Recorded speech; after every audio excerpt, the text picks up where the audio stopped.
My name is Marcus Holloway, 41 years old. I want to tell you about the night my family stood in my parents' driveway and watched my father hand me a garbage bag with my clothes in it and tell me not to come back.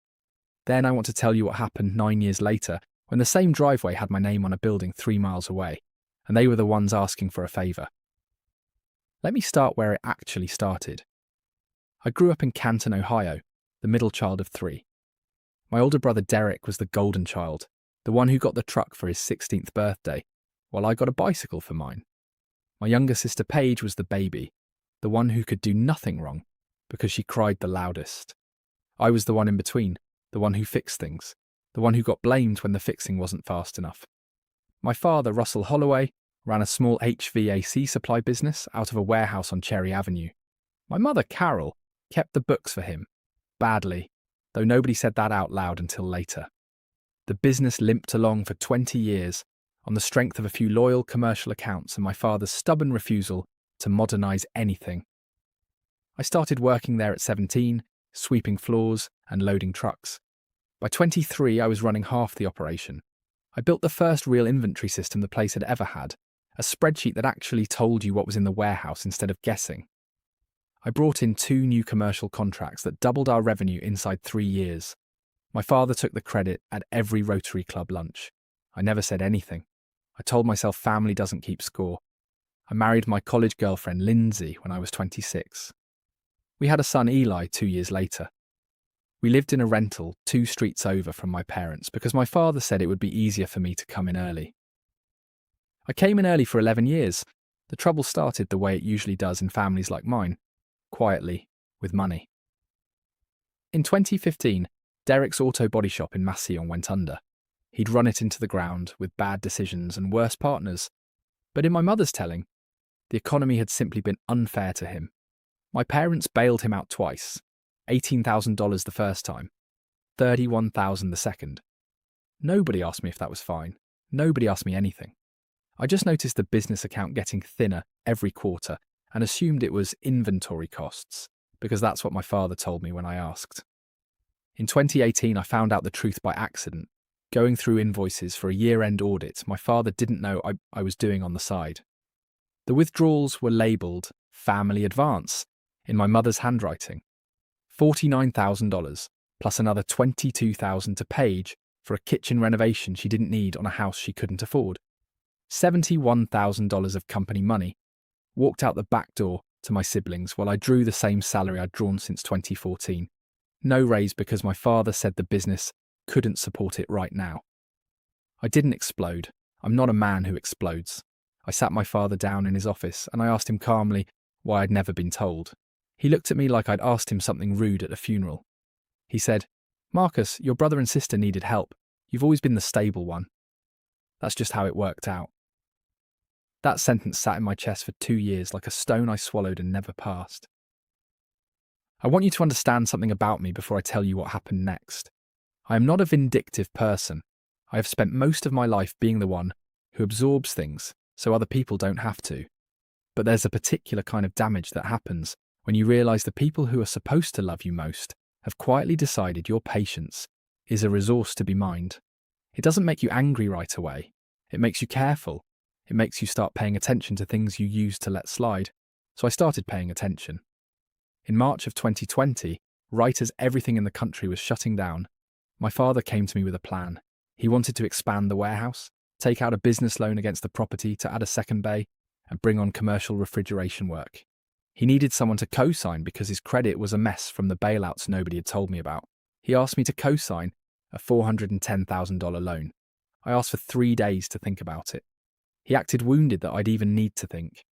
I spent those 3 days pulling every financial document I had access to, and what I found made my stomach drop. The business wasn't just thin, it was hollowed out. My father had been quietly drawing against the company for almost 6 years to cover Derek's debts, Paige's lifestyle, and a boat he'd bought in 2017 that sat in our backyard rotting under a blue tarp. The business that I had personally kept alive with 2 major contracts was being bled dry by everyone standing around the table, except me. I told my father no. I told him I couldn't co-sign on a business that was already underwater, and I showed him the numbers to prove it. That conversation is the reason I ended up in that driveway 5 weeks later. My father didn't yell. My father is not a yeller. He's a man who waits, who lets silence do his hurting for him. For 5 weeks, he barely spoke to me at work. Then, on a Sunday afternoon in April, my mother called and said the whole family was getting together for Easter at the house, and could I come a little early to help set up the tables? I came early. Derek and Paige were already there, and so was my uncle Gary, my father's older brother, who I hadn't seen since my grandmother's funeral. There was an energy in that house I should have recognised as a setup, but I was 35 years old and still naive enough to believe my own family wouldn't ambush me on a holiday. We sat down at the dining table, and before anyone had touched their food, my father stood up and said he had something to say. He said the business was in trouble, real trouble, and that it was because I had refused to support the family when they needed me most. He said I had always thought I was better than everyone else, smarter than everyone else, and that my refusal to co-sign the loan proved I didn't actually care about this family's survival. Derek nodded along like he'd rehearsed it. Paige looked at her plate. I sat there and listened to a list of grievances that had clearly been compiled over months, maybe years, while I'd been busy actually running the place. My father said I'd never once, not once, been willing to sacrifice for my siblings the way they'd sacrificed for each other. I almost laughed at that, because the only person at that table who had sacrificed anything tangible was me, and I'd done it without anyone noticing, because that's what I thought love was supposed to look like. My mother said the words that I will remember until the day I die. She said, "Marcus, maybe it's time you found somewhere else to be for a while, just until things settle down." I asked what that meant. My father said it plainly, the way you tell someone the store was closing. He said the house I rented 2 streets over, the one technically owned through a holding arrangement tied to the business for tax purposes, would need to go back to the company. He said I had 30 days. He said maybe it was best if I stepped back from the warehouse too, just for a while, just until I learned to be a team player again. I want to be clear. I was being fired and evicted at Easter dinner by my own parents, in front of my brother and sister, who said nothing, because the loan I'd refused to co-sign was apparently proof that I didn't belong in this family anymore. Lindsay was at her mother's that day with Eli, thank God, because what happened next is not something I'd have wanted my 6-year-old son to see. I stood up from the table. I didn't shout. I asked one question. I asked my father if he understood that the 2 contracts keeping the business alive had been brought in by me, personally, with relationships I'd built, and that if I left, those contracts would likely leave with me. My father said, and I quote, "Then I guess we'll find out how replaceable you really are." 30 days later, 2 moving trucks showed up at the rental house, and Russell Holloway's company repossessed the keys to a house I'd paid the utilities on for 11 years. My father stood in the driveway with a black garbage bag. He'd had one of the warehouse guys fill with whatever was left in the hall closet, mostly winter coats and a box of Eli's old toys, and he handed it to me like he was doing me a favour. He said, "No hard feelings, son. This is just business." That sentence, more than anything else that had happened, told me everything I needed to know about where I stood with this family. To them, I had always been business. I had just never been allowed to act like it. Here's where the story most people expect starts. They expect the part where I go quiet for a few years and lick my wounds, get a regular job, and then come back rich out of nowhere with no explanation. That's not what happened, and I think the truth is more interesting. I didn't have a plan that day in the driveway. I had Lindsay, a 6-year-old, $11,000 in savings, and a list of every commercial HVAC contact I'd built over 13 years sitting in my head like a loaded weapon I didn't yet know how to use. We moved into a 1-bedroom apartment in Akron. Lindsay took on extra shifts at the hospital where she worked as a billing coordinator. I spent the first 3 weeks doing something I'd never done in my adult life. I did nothing related to HVAC. I drove for a delivery service, and I thought. Then I called a man named Tom Esparza, the facilities director at Sterling Foods, one of the 2 contracts I'd personally brought to my father's company. Tom had always liked dealing with me directly rather than going through my father, who he privately referred to, more than once, as the guy who shows up late to take credit. I asked Tom one question. I asked him if Sterling Foods would consider switching vendors if I started my own shop. He didn't hesitate. He said, "Marcus, I've been wondering when you'd finally do this yourself." That conversation became the foundation of Holloway Mechanical Services, which I started with $11,000, a used cargo van I bought off a guy in Barberton, and a contract that my father's company had no idea was about to walk out the door behind me. I want to tell you it was easy after that. It wasn't. The first year, I worked 18-hour days. Lindsay kept us afloat on her hospital salary, while every dollar I made went straight back into licensing, insurance, and a second technician I hired in month 4, a quiet, brilliant guy named Hector Ruiz, who'd been laid off from a competitor and turned out to be the best decision I ever made. 8 months after I left my father's business, Sterling Foods officially switched vendors. Word got around in the small, tight network of plant managers and facility directors in Stark and Summit County, the way it always does, that Marcus Holloway had gone independent and was fast, fair, and didn't disappear after the invoice cleared. I picked up a second contract, then a third. By the end of year 2, I had 4 technicians and a warehouse space of my own in North Canton, smaller than my father's, but mine. My father's business, meanwhile, started bleeding in ways he hadn't anticipated. Without Sterling Foods, without the second contract, I'd quietly walked out the door with 6 months later. Without the inventory system I'd built that nobody else there knew how to maintain, the warehouse on Cherry Avenue started missing payroll. I heard about it the way you hear about everything in a small town, through people who weren't supposed to tell you but did anyway. Here's the first twist, the one that nobody, including me, saw coming. In the spring of 2022, almost exactly 2 years after that Easter dinner, I got a call from a number I didn't recognise. It was Derek. My brother, who hadn't spoken a single word to me since the driveway, who had sat silently at that table while our parents put me out, was calling to ask if I had any technician openings. His auto body shop had failed a second time, the same one our parents had bailed out twice before I lost my position. And he needed work. I almost didn't answer. When I did, his voice sounded smaller than I remembered. He said, "Marcus, I know I don't have a right to ask you anything. I just need a job. Any job. I'll sweep floors if I have to." I sat with that for a long moment. Then I told him I'd think about it. I didn't say yes and I didn't say no, because I genuinely didn't know yet what I wanted to do with the information that my golden child brother was now calling the brother our family had thrown away, begging for work. The second twist came 3 weeks later, and it had nothing to do with Derek. I got a call from Tom Esparza, who told me, almost as an aside, that Sterling Foods' parent company was being acquired by a larger regional food distribution group, and that the new ownership was consolidating facilities, maintenance contracts across 4 states. He said they were looking for a single mechanical contractor who could scale. And he wanted to recommend me, but he needed to know if my company could actually handle a contract that size.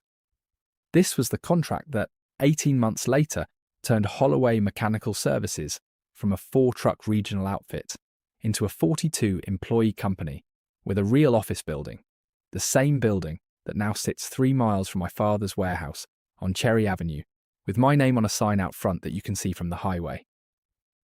I want to slow down here, because this is the part of the story where most people expect the revenge to start. It didn't. Not yet. I was too busy building something to think much about my father. That's the truth nobody tells you about real success. It doesn't leave a lot of room for petty thoughts. You're too tired at the end of the day to plot anything. The plotting, if you can call it that, came later, almost by accident. The third twist, the one that changed everything, came in the fall of 2023. I was at a Stark County Chamber of Commerce dinner, the kind of event I'd started attending because it was good for business, when I ran into a woman named Sandra Whitlock. Sandra had worked the books for my father's company for 9 years before I was even born, retired in 2019, but still kept up with the old crowd. She'd had 2 glasses of wine, and the kind of loose tongue that comes with knowing you're talking to someone who already suspects what you're about to say. She told me that my father's warehouse had taken out a second loan in 2021, after I left, using the property as collateral, the same property my grandfather had originally bought in 1974, and that my father always swore would never leave the family. She told me the loan had gone toward keeping payroll afloat after losing Sterling Foods in the second contract, and that it had been refinanced twice since because the business still wasn't generating enough to cover it. Then she said the sentence that changed the entire shape of this story. She said, "Marcus, honey, I probably shouldn't say this, but your father's been 3 months behind on that loan since July. If the bank calls it, he loses the building. The actual building, not just the business. The land your grandfather bought. I sat in my car in that parking lot for almost 20 minutes after the dinner ended. I want to be honest with you about what I felt because it wasn't triumph. Not at first. It was something closer to grief. I grieved the version of my family that should have existed. The one where loyalty went both directions. Where the son who built the business wasn't the one standing in a driveway with a garbage bag. But grief doesn't pay a mortgage, and it doesn't fix 9 years of being treated like a tool instead of a son. I made one phone call the next morning to a man named Phil Kasner, a commercial real estate broker I'd done work for. I asked him, quietly, to find out who held the note on my father's warehouse property and whether that note would be available for purchase if it ever went into default. I want you to sit with that for a second, because here's where the story stops being about hurt feelings and starts being about leverage. 3 months later, in January of 2024, the bank called the loan. My father missed a payment for the 4th time, and the note went up for sale on the secondary market, the way distressed commercial debt often does. Phil had already laid the groundwork. Holloway Mechanical Services, through a holding entity. Phil helped me set up specifically so my father wouldn't see my name attached to it immediately, purchased the note for 81 cents on the dollar. I now own the debt on the building my father had told me. At that Easter dinner, I would never be welcome in again. I didn't call him. I didn't gloat. I let the paperwork do what paperwork does. Quietly, through lawyers. The way these things actually happen in real life, and not the way people imagine they happen in movies. My father received a formal notice that the holder of his note had changed. The notice had my holding company's name on it, not mine, and for 2 months he had no idea it was me. Here is the moment, the one I think about more than any other in this entire story, the moment I would call the actual climax, even though it happened in a conference room with bad lighting and a pitcher of water nobody touched. In March of 2024, my father requested a meeting with the new note holder to discuss restructuring the loan before the bank could force a foreclosure sale. Phil arranged it, and I told Phil I wanted to be in that room. My father walked in wearing the same blue blazer he'd worn to every Rotary Club lunch for 15 years. He looked older than I expected, the kind of older that isn't about age so much as exhaustion. He sat down across the table, looked up, and saw me sitting next to Phil with a folder in front of me, and I watched his face go through every stage of disbelief a human face can go through in about 4 seconds. He said, "Marcus, what is this?" I said, "Dad, I'm the one who owns your note now." He sat there for a long moment. Then he said very quietly, the kind of quiet that comes from a man realizing the flaw underneath him has been gone for a while and he just hadn't noticed.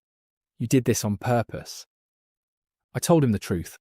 I told him I hadn't planned it from the beginning, that I'd had no master plan sitting in that driveway with a garbage bag in my hands 9 years earlier. I told him that life had simply arranged itself in a way where the son he decided was replaceable became the only person standing between him and losing the one thing he'd always claimed mattered more than any of his children. The building his own father had built with his hands. I told him I was willing to restructure the loan, give him breathing room, lower the interest, extend the term. I told him I wasn't there to take the building from him. Then I told him the condition. I said he needed to sit down with Derek and Paige and me together in that same dining room where he'd put me out and tell the truth about what had actually happened that day, in front of all of us, including my mother. No performance, no softening it for anyone's comfort.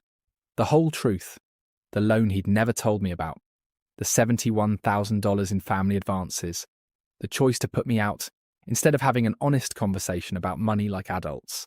He asked why that mattered to me, when I clearly didn't need anything from them anymore. I told him it wasn't about needing anything. It was about being owed an accounting, the same accounting he'd have demanded from anyone who owed his company money, and that the books had to balance somewhere, even if it was 9 years late. He agreed. I think he agreed because for the first time in his life, he didn't have a choice. And there's a kind of clarity that comes to people only when their leverage finally runs out. That dinner happened on a Sunday in April, almost exactly 9 years, to the week after the one that ended everything. My mother cried through most of it. Derek, who'd been working as a technician at my company for nearly 2 years by then, sat there with his head down because he already knew most of it, having watched it unfold from the inside of the very company he'd helped my father bleed dry. Paige said almost nothing, which told me everything I needed to know about how much she'd actually processed in 9 years. My father told the truth finally, in front of everyone. He admitted the advances. He admitted he'd put me out not because I'd refused to co-sign a loan, but because admitting the business was already failing before I refused would have meant admitting he'd mismanaged it for years, and it was easier to make the son who'd told him the truth into the villain than to face that truth himself. I didn't forgive him in that dining room. I want to be honest about that, because I think the most satisfying version of this story would have me hugging him and crying, and everyone healing in one tidy scene. And that's not what happened. What happened is I told him I appreciated him finally saying it, and that the loan restructuring would stand regardless of whether we ever became close again. Because I wasn't going to let him lose his father's building over my own feelings, even feelings I'd earned the right to have. The business on Cherry Avenue still exists today, smaller, leaner, run mostly by Derek now, with my father semi-retired and showing up 3 days a week mostly out of habit. I check in with him occasionally. We're not close. We're something quieter than close, something more like two men who finally agree on what happened, even if we'll never agree on what it cost. Holloway Mechanical Services now operates across 4 counties, with a building 3 miles from the one I was thrown out of. And most days I drive past Cherry Avenue without thinking about it at all, which I've come to believe is the actual definition of having moved on. My mother still hasn't apologised directly. Not in so many words. She sends Eli birthday cards now, which is more than she did for the 4 years she didn't know my address. I let her have that. Some bridges you rebuild plank by plank, and some you just let stand half-finished, because a half-finished bridge is still better than no bridge at all. And I've learned that peace doesn't require everyone involved to feel the way you wish they felt. What I think about most when people ask me about those years isn't the note I bought, or the contract I won, or the building with my name on it. It's that single sentence my father said in the driveway, handing me a garbage bag like he was doing me a favour. No hard feelings, son. This is just business. He was wrong about a lot of things that day, but he was right about one. It was business. He just never expected I'd be the one who learned to run it better than he ever did.